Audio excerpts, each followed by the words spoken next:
Thank you very much, and good afternoon, everyone. What I'd like to do for the next 25 minutes is give you a broad overview of the current treatment paradigms for melanoma, from primary melanoma at initial diagnosis to those who ultimately have lymph node and even more advanced disease, and overlay some of our brand new staging system that was just published this week and will take effect in January of the coming year as part of the 8th edition of the AJCC staging system, and also highlight some of the evolution of our surgical approach to melanoma given some of the new treatment options that have been made available given our advances in the understanding of the biology of melanoma. Here's my disclosure. And so when we think about the diagnosis and treatment of patients with early stage primary melanoma, there are usually two themes that we consider. One is how do we treat the primary itself? And for that, we usually perform a wide excision with margins appropriate for the tumor thickness of the melanoma. And then for patients as well, we need to evaluate the regional nodal basin and identify if and how to approach the regional nodal basin in these patients. In general, for patients with melanoma, we consider the margins of excision that would be from the edge of the biopsy site or the intact tumor for these dimensions based on the tumor thickness, and usually down to, but not including, the underlying muscular fascia. The concept of lymphatic mapping and sentinel node biopsy was developed by Professor Morton in the 1980s as a way to identify which of the lymph nodes receive the direct afferent lymphatic drainage from the primary tumor, and that these lymph nodes represent the most likely lymph nodes to contain metastasis if any are involved. And if one lymph node, if the sentinel node is not involved, then it would be unlikely that the remainder of the lymph nodes contain metastasis, and therefore we can minimize the amount of overall surgery for many patients. It's very important, however, to accurately identify all of the sentinel nodes that receive the drainage. So, as an example, in this schematic, the most superficial lymph node here actually is not receiving the direct drainage. El drenaje directo del melanoma que podría estar en la parte baja de la etapa, pero tenemos acá un linfático aferente y los ganglios centinelas que reciben el drenaje directo están localizados más profundamente en esta axila de un paciente en particular, así que hay que asegurarnos de extirpar estos ganglios más profundos que contienen la información pronóstica más importante. Por ello, esto es algo muy importante a considerar en la técnica de biopsia de ganglio centinela en cualquier localización del organismo. Se ha convertido en el estándar de tratamiento en pacientes con melanomas intermedios y de espesor total que se tenga 1 milímetro como mínimo y aquellos pacientes con melanoma delgado, pero este es un área en donde todavía hay debate y controversia, porque en general el riesgo de una metástasis a ganglio centinela en pacientes con melanoma delgado es bajo, pero hay un gran grupo de pacientes que se encuentran en riesgo y era no muy claro cuál era la implicación pronóstica para aquellos pacientes que tienen melanoma delgado con un ganglio centinela positivo. Entonces, con muchos pacientes en el mundo que se presentan con melanoma de fase precoz, que tienen un gran pronóstico, hay que reconocer porque en partes de México hay presentaciones con enfermedad primaria muy avanzada, pero hay unos pacientes con melanoma delgado que desarrollan evidencia clínica de enfermedad en un periodo de tiempo. La biopsia de ganglio centinela se puede utilizar para intervenir e identificar las metástasis que pudieran resultar en la muerte por melanoma y poderlas detectar a más temprana etapa. En nuestra experiencia hemos examinado a pacientes en la base de melanoma, base de datos de melanoma, que tenemos ganglio centinela en melanoma delgado. Y lo que encontramos es que si dividimos el espesor tumoral en dos grupos de 0.7 milímetros, que era la mediana, de de inmediato pudimos ver que el riesgo de ganglios sentinela entre aquellos pacientes que se sometieron al procedimiento se estratificó en forma importante con base en el espesor tumoral en este grupo. Y el factor pronóstico secundario más importante fue la tasa mitótica. Primero la metástasis a ganglio y la otra el nivel mitótico. Al dividir el melanoma delgado es decir, el melanoma por su espesor y luego su nivel mitótico, habla de una cuestión dinámica para la biopsia del ganglio sentinela. Para la izquierda quizás es muy bajo para ofrecerle el procedimiento, pero con melanomas más gruesos, de mayor espesor en este grupo de T1, quizá tengan suficiente riesgo para ofrecer ganglio sentinela a muchos de estos pacientes. Si bien no hay una sola guía de qué recomendar, muchos clínicos pueden recomendar un riesgo del 5% como el umbral, por arriba o por debajo del cual ofrecer o no una biopsia de ganglio sentinela. Así que para medicina de precisión es importante ir construyendo los datos y fortaleciéndolos para poder hacer recomendaciones personalizadas. Por otro lado, para aquellos pacientes que tienen comorbilidades significativas, el 10% quizá es el umbral para riesgo para un ganglio sentinela. Así que estamos empezando a aprender cómo mejorar la toma de decisiones y creo que para todos los pacientes que tienen melanoma habría que hablar de biopsia de ganglio sentinela, aun cuando estamos recomendando que no se realice para muchos pacientes que tienen melanoma delgado, pero puede ayudar en el proceso de educación para nuestros pacientes. Con estos antecedentes de melanoma delgado, quiero compartir ahora algunos de los parte del sistema que fue publicado apenas la semana pasada. Esta es la 8ª edición del sistema de tapificación de la AJCC que tuve el privilegio de dirigir, y estos son todos los colegas en el mundo que participaron en esto. Y los datos que voy a compartir representan datos de 10 instituciones de los Estados Unidos, Australia y Europa. Me quiero enfocar en el grupo de espesores tumorales para 2 categorías, y el único cambio es aquellos que tienen melanoma T1. En la actualidad, en la 8ª edición, habrá una nueva estratificación con base en el espesor tumoral y se basa en series múltiples individuales, así como las bases de datos internacionales que sustentan que el espesor tumoral dentro del grupo T1 fue significativamente pronóstico, incluso más que la tasa mitótica. Así que aquí no vemos tasa mitótica en el sistema de tapificación para melanomas T1, como lo tuvimos en la 7ª edición.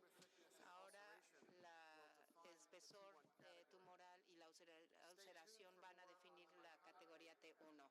En términos de la tasa mitótica para la toma de decisiones y el desarrollo de herramientas, vamos a explorar esto en todas las categorías de espesor tumoral para utilizar los datos mitóticos. Todavía no está tomado como parte del sistema de la 8ª edición, pero sí lo consideramos como algo importante y se And so here are the survival curves now for the 8th edition. And edición.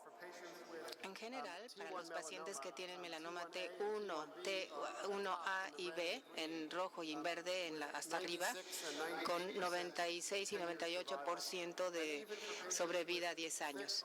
E incluso en aquellos pacientes con espesor profundo y ulceración, vean ustedes que tenemos en T1 75% de sobrevida a los 10%, y lo voy a comprobar con el sistema de la 7ª edición de la AJCC, que está del lado izquierdo, y del lado derecho la 8ª. Vemos aquí un poco colapsado las curvas porque he alineado la sobrevida en el eje de las Y, pero como vemos aquí, al utilizar la biopsia de ganglio sentinela como forma de tapificación, estos pacientes que tienen melanoma T2 y más espesos, más gruesos, aquí el ganglio sentinela se debe incluir en la tipificación, en tanto que en la 7ª era una combinación de pacientes que tenían biopsia sentinela y evaluación clínica de los ganglios. Y sabemos que el espesor de los tumores es mayor probabilidad haya de cuenca ganglionar, en la cuenca ganglionar. Entonces, aquí podemos utilizar mayor precisión para ayudar a pronosticar y tomar las decisiones.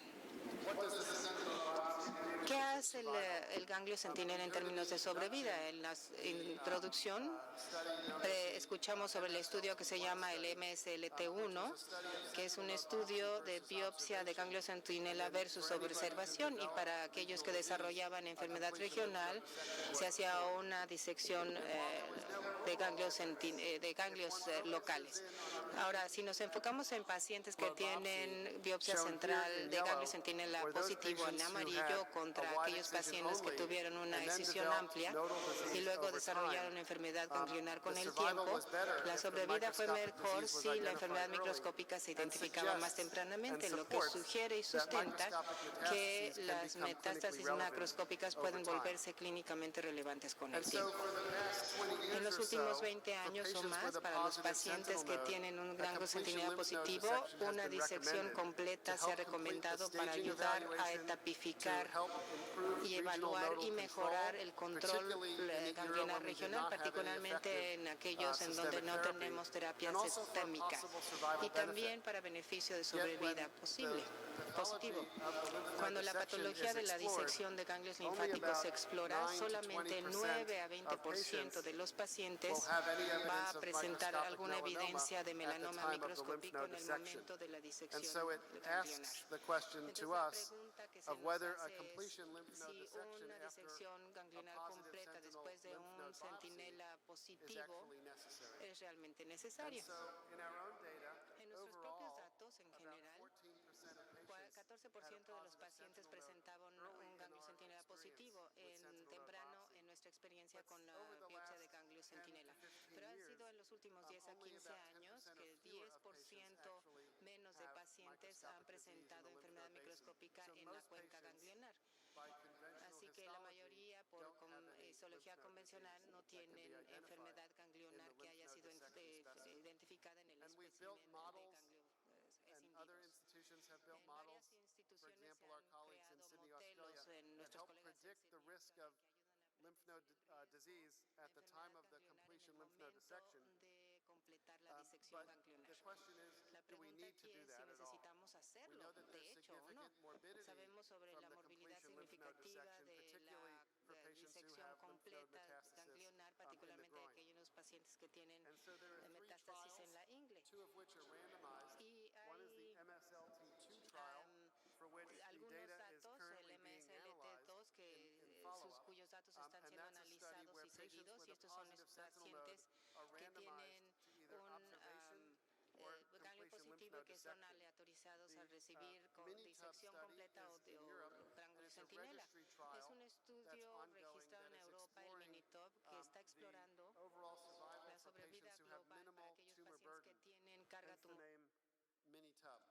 And then finally, the German Cooperative Melanoma Group has recently published a study with fairly limited follow-up that is similar in some ways to the MSLT2 trial that suggests that completion lymph node dissection may not be necessary in terms of survival. The MSLT2 study is about 4 times larger than the German study, and it's currently in follow-up and being analyzed. And so we hope to see those data in the near future as well, because it will be important for clinical decision making. Si uno analiza la sobrevida, y aquí estamos analizando la nueva octava edición de base de datos de melanoma internacional, datos no publicados, y estas dos curvas estratifican la sobrevida específica por melanoma. Del lado izquierdo tenemos aquellos que no tienen enfermedad ganglionar, y acá tenemos aquellos que tienen alguna forma de metástasis regional y son estratificados por todas las categorías T.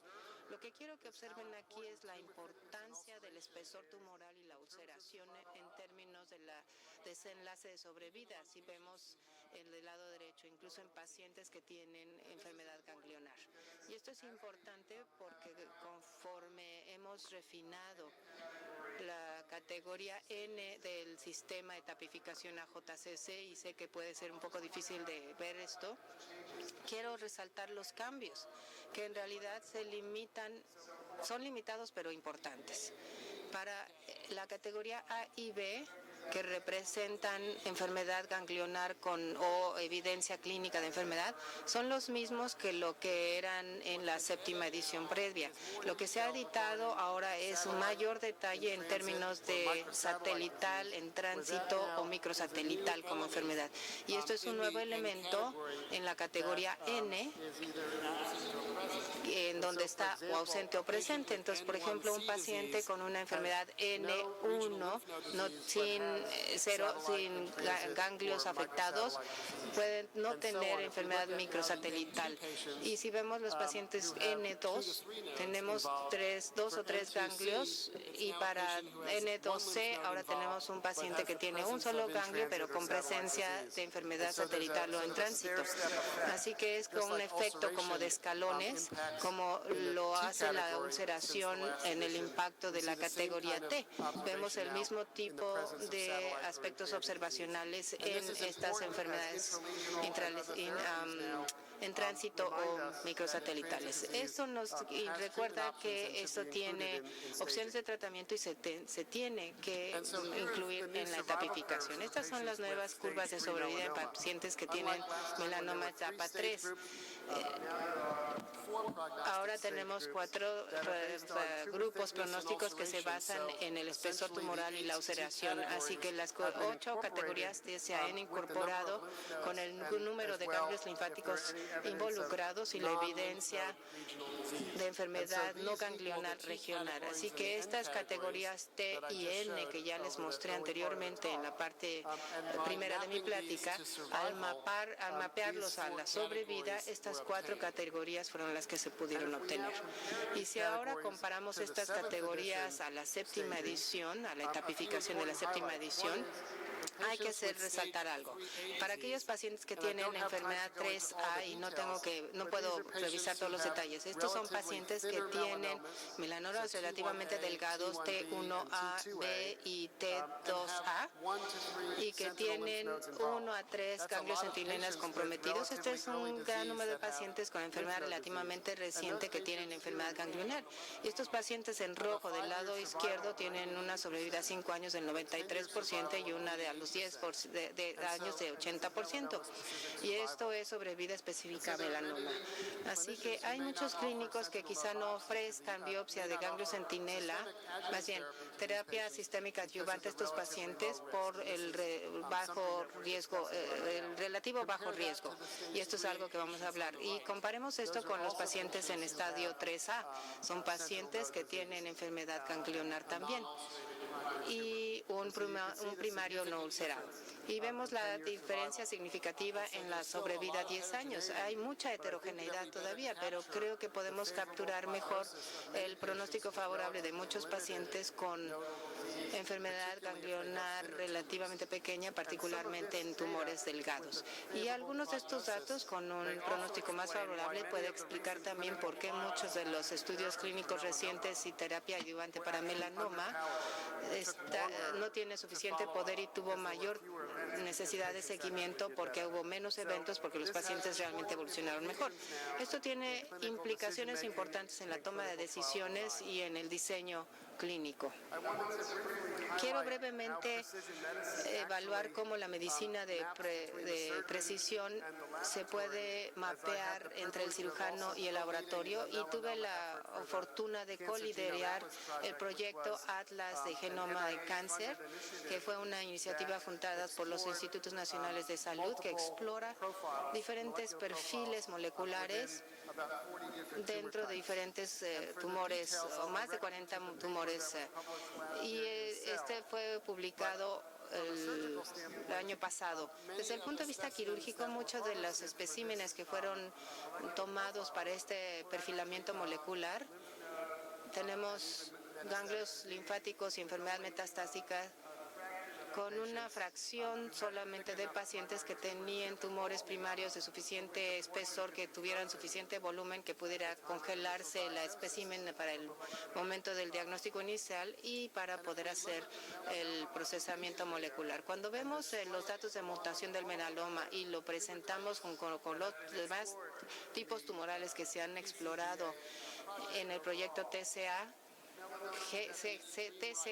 el melanoma está hasta el extremo derecho y el eje de las Y es la carga mutacional a lo largo de todos estos tumores. Entonces, el melanoma tiene la frecuencia más alta de mutación de todos los tumores ya estudiados hasta ahora. El cáncer pulmonar le sigue. Así que no sorprendería que con todas estas mutaciones, que también pueden servir en parte como antígenos, pudiéramos tener estos resultados con estos tumores.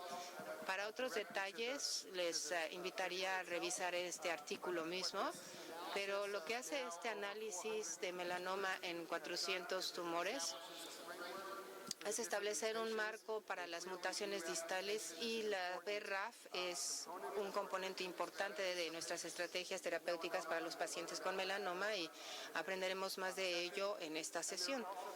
También hay pacientes con otro tipo de subtipos moleculares en donde otras terapias dirigidas pudieran estar disponibles. Asimismo, hemos aprendido de este análisis que los tumores que se expresan con una firma inmune están favorecidos por una sobrevida más favorable.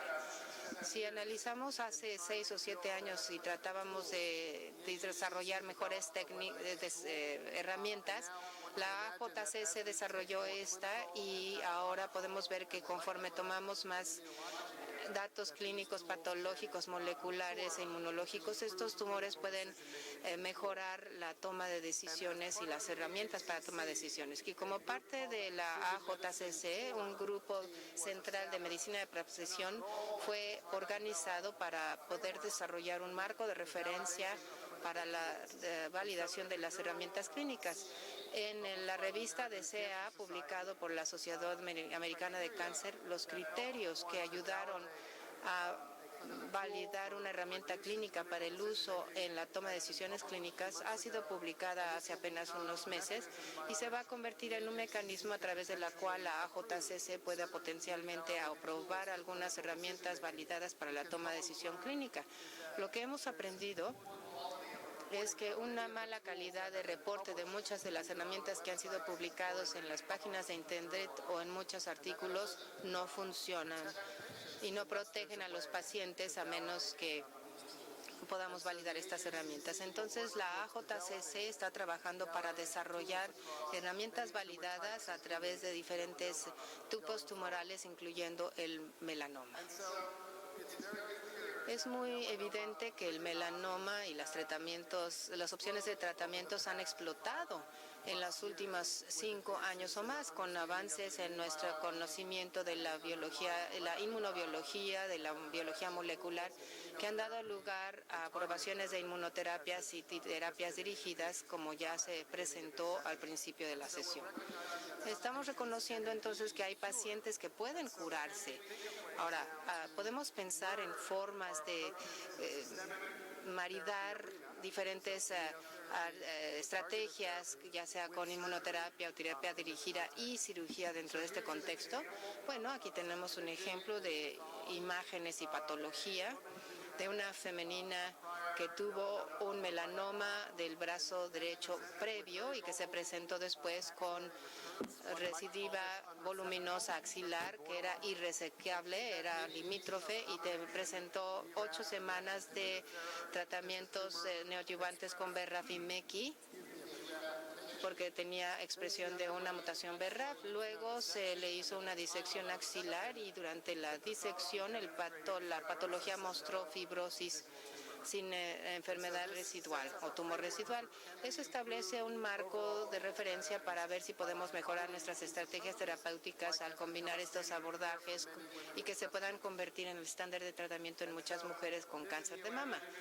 Este enfoque neoadyuvante o preoperatorio en pacientes que son estables o responden a la cirugía pueden entrar a la cirugía y luego darle radioterapia adyuvante posoperatoria. Para aquellos pacientes que tienen enfermedad localmente progresiva, pero con nuevos sitios de enfermedad, la cirugía todavía se puede ejercer.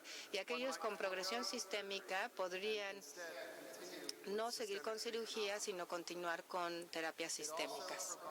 También ofrece, al tener el tumor, un marcador de respuesta, así como de resistencia al tratamiento. Podríamos realizar biopsias también, y la forma como podemos aprender más sobre la conducta o el comportamiento del tumor en el entorno de un tratamiento específico es interrogando la biología y el microambiente tumoral.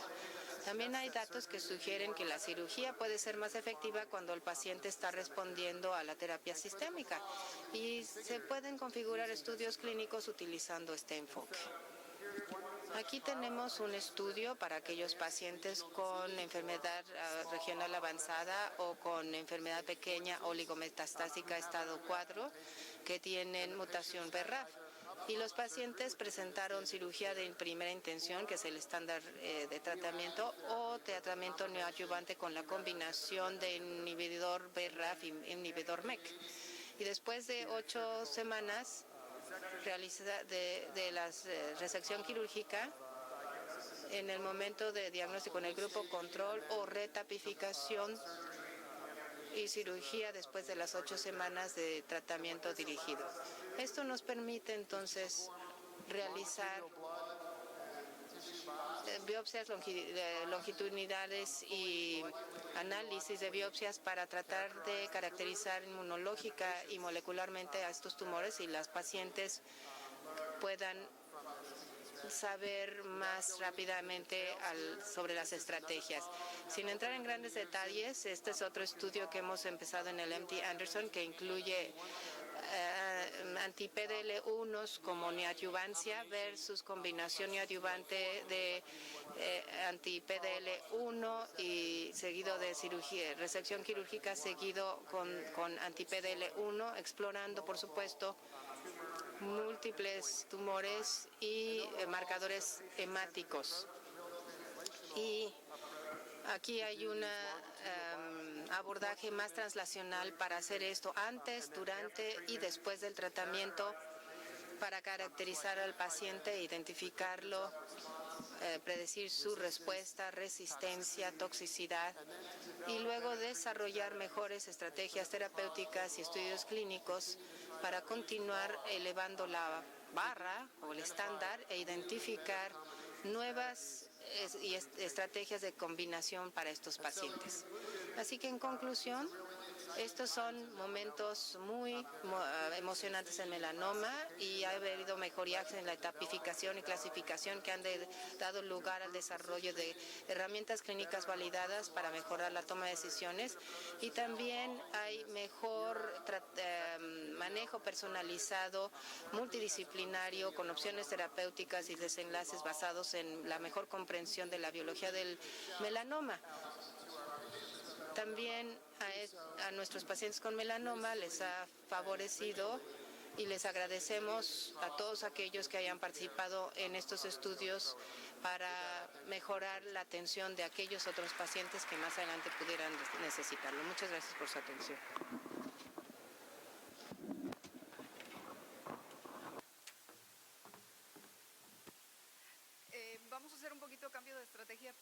We will have to change our strategy considering the time. So I'd like to know if anybody has any questions for Dr. Jeffrey. If so, please ask it now. Okay. En el salón se encuentra el doctor Leong. Doctor, quisiera hacer alguna consideración al respecto sobre el tema. El doctor Leong fue nuestro ponente el día de ayer en el módulo de cáncer de mama, y es un experto en melanoma. Así es que le pediría, doctor, si quiere hacer alguna consideración. Thank you, Dr. Barra. I didn't hear the translation, so maybe Jeff Did you Muchas understand? gracias, no escuché Yes, la traducción. ¿Tú sí so, Jeffrey, entendiste? if you have any Sí, te comments, preguntaba si tenías algún adding comentario perspective to the talk. para I want poder to agregar congratulate my perspectiva. colleague Bueno, and quiero friend, longtime felicitar a friend mi Jeff amigo for de an largo plazo, al outstanding doctor Jeff, lecture. por una And he conferencia sobresaliente. Hizo un excelente trabajo en la AJCC. Felicitaciones, Jeff. Y bueno, es una perspectiva excelente. Yo creo que Jeff acaba de cristalizar el planteamiento mediante el cual la cirugía y la observación clínica forman las bases del diagnóstico, etapificación y tratamiento del melanoma. Nuevamente, Jeff, muchas gracias por tus aportaciones. Entonces, una de las cosas que yo he observado a partir de las presentaciones introductorias son que como hay tantos pacientes aquí que manifiestan la enfermedad avanzada, pues que hay oportunidades de colaboración, porque podríamos interrogar a los tumores de estos pacientes también. Así que quizá después de la sesión podamos hablar también de más colaboración. Gracias.